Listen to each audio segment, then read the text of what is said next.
Hello mga ka-alright! And for today's video nga, bago nga bumalik ng Amerika, si Tita Vilma at Tito John ay nagkaroon nga muna kami ng isang munting salo-salo. At sari-saring ang pagkain ang kanilang mga naiahin. At syempre, hindi nga mawawala ang samji dahil isa ito sa mga paborito kong pagkain. At meron nga ditong papaya na inantay pa nila talaga ako dahil para ako daw maghiwa. At dito ay inabutan ko na nga silang nagpe-prepare. Gawa ng ako'y galing pa nga ng trabaho. At dito nga ay nakita ko na napakahaba pala ng lamesang gagamitin. Gawa ng marami nga kaming magkakapamilya. At syempre, meron din kami mga visitors. At inabot nga na 5 lamesa ang pinagduktong-duktong. At para naman sa mga food namin, meron nga dyang buttered shrimp, inihaw na baboy, inihaw na hotdog, fried chicken, slice of tomato, papaya, adobong manok, sisig na mangga, at syempre ang paborito kong samji. O, diba? Ang simple lang ng aming hapunan. Kaya naman sobrang nagpapasalamat talaga ako kay Tita Vilma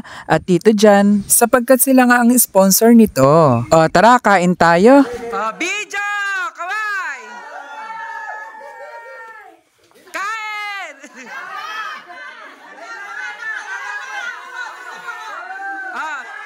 Jump shot!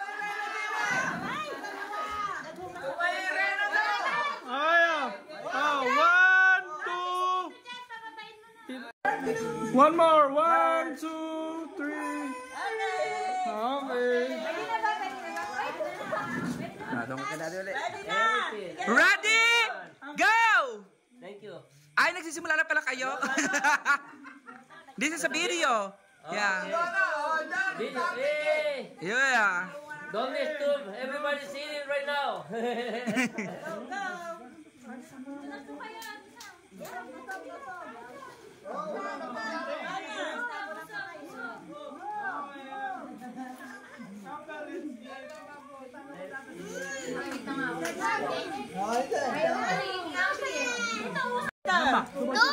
Wait lang anak ko.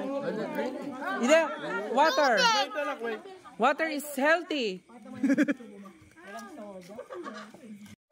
Mahuli matibay. Sino kaya? Eh, sino pa ba? Eh, di ayan, oh. Tita Vilma? Tita Vilma. Ano ba?